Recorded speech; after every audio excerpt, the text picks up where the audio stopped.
Senator John Kennedy, a Republican on the Senate Judiciary Committee. And Senator, welcome back to Fox News Sunday. Thank you, Chris.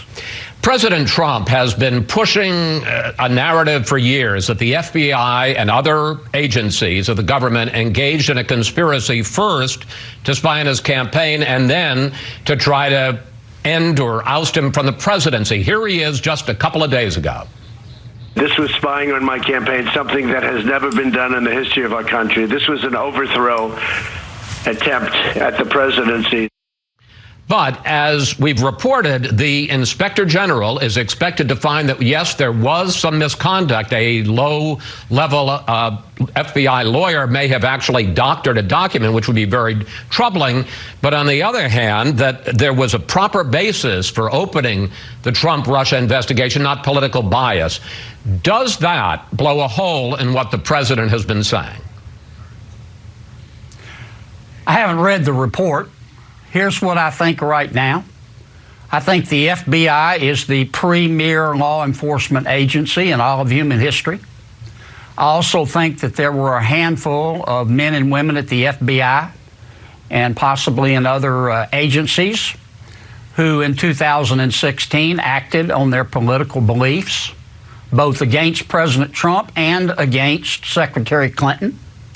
Now, whether that activity rose to some inappropriate level, I'm going to wait and read the report. Mr. Horowitz is a serious, intelligent man, and I'll read his report with interest. Yeah, we should point out Michael Horowitz, of course, is the Inspector General for the Justice Department. Again, I just want to press a little bit on this with you, Senator.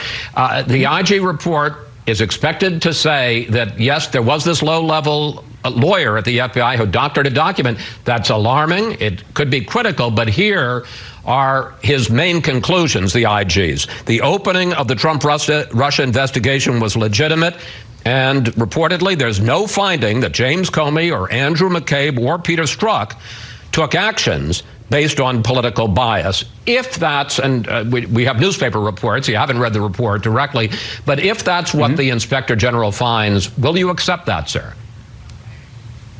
Well, there's this person running around Washington, D.C., Chris, by the name of Anonymous Source, and he keeps repeatedly getting quoted in articles. I'm not saying you do that, but others do. And until I read the report, I'm not going to draw conclusions based on allegations by the anonymous source. I will read Mr. Horowitz's report carefully. I'll draw my own conclusions. After reading Mr. Strzok's emails and Ms. Page's emails and watching Mr. Comey's behavior, particularly with respect to Secretary Clinton, I think any fair-minded American would look at those actions and say there's a real possibility that those people acted on their political beliefs.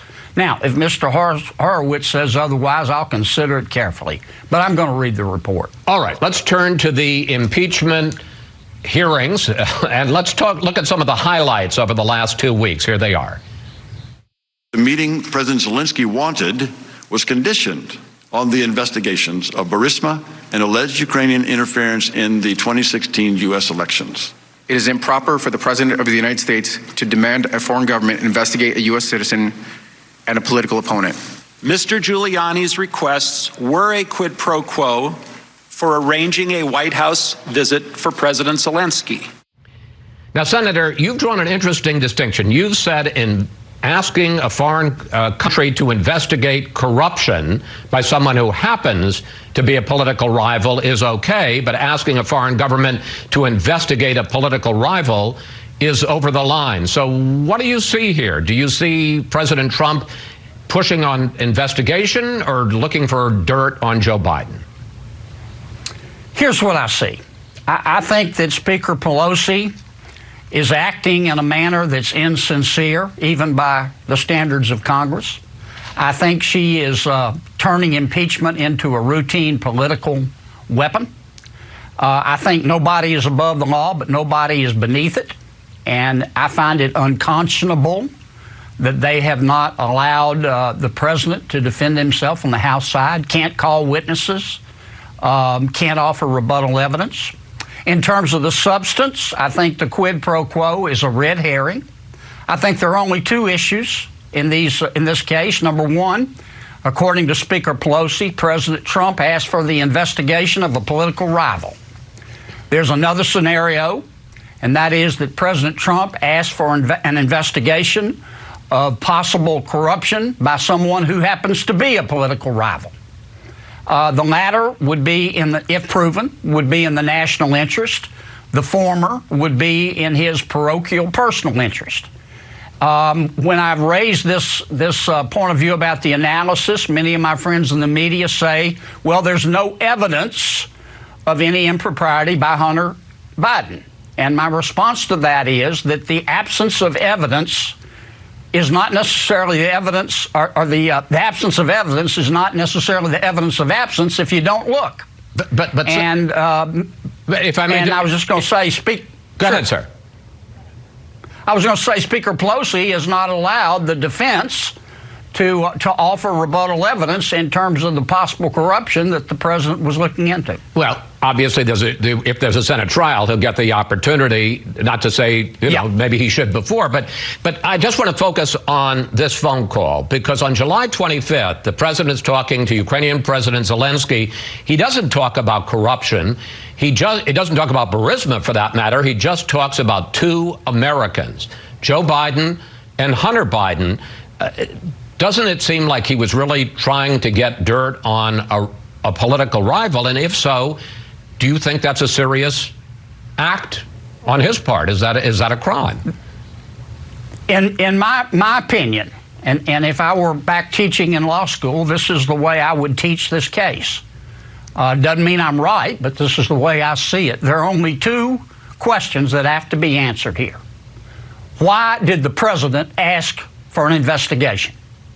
And number two, this is inextricably linked to the first question, what did Hunter Biden do for the money? Now, you answer both of those questions, and you can resolve this case fairly. And that's the way I view it.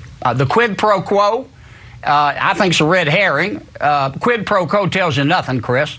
What matters is whether it was an illegal quid pro quo, which leads you right into what I think is the correct analysis, which is what I just gave you. Okay. But that's just one person's opinion. So if the House, and it's not a done deal, but if the House votes to impeach, there would be a Senate trial. A couple of questions quickly.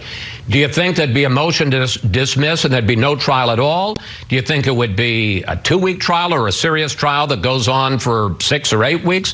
And would you favor allowing both sides, Democrats and Republicans, to call witnesses? I think there will be articles of impeachment issued. I think that Speaker Pelosi's judicial philosophy from the beginning has been guilty. When it comes to the Senate, I do not think that the allegations will be summarily dismissed. I think there will be a trial, and I'm in favor of doing it in accordance with due process and let everybody offer whatever they want to in terms of evidence and bring whatever witnesses they want to. If it takes a long time, you know, I was sent to the Senate to be a senator. I don't mind sitting there as long as it takes. Finally, the president and his supporters have said that Ukraine was behind the hacking of the DNC computers and that it wasn't Russia. That was a big issue this week because former NSC official Fiona Hill said that that is Russian disinformation. She debunked that. But on the other hand, President Trump doubled down on that the very next day. Take a look, sir. This is a fictional narrative that has been perpetrated and propagated by the Russian security services themselves. They gave the server to CrowdStrike, or whatever it's called, which is a company owned by a very wealthy Ukrainian. And I still want to see that server. You know, the FBI has never gotten that server. That's a big part of this whole thing. Senator Kennedy, who do you believe was responsible for hacking the DNC and Clinton campaign computers, their emails? Was it Russia or Ukraine? I don't know, nor do you, nor do any of us. Ms. Hill, well, I mean, let me just interrupt to say the entire intelligence community says it was Russia. Right, but it could also be Ukraine. I'm not saying that I know one way or the other. I'm saying that Ms. Hill is entitled to her opinion, but no rebuttal evidence was allowed to be offered. We know At least the Republicans in the House wanted to call a witness, a DNC political operative, who lobbied the Ukrainian embassy to get involved in 2016 election. We don't know if Ukraine did that. We don't know to what extent, because they won't let the president offer his evidence. And that's why I'll say once again, the absence of evidence is not the evidence of absence if you're not allowed to call your own witnesses. Senator Kennedy, it's always interesting to talk to you and even more interesting to listen to you. Thank you. Thanks for joining us today, and have a good Thanksgiving holiday, sir. You too, Chris. Up next, Democrats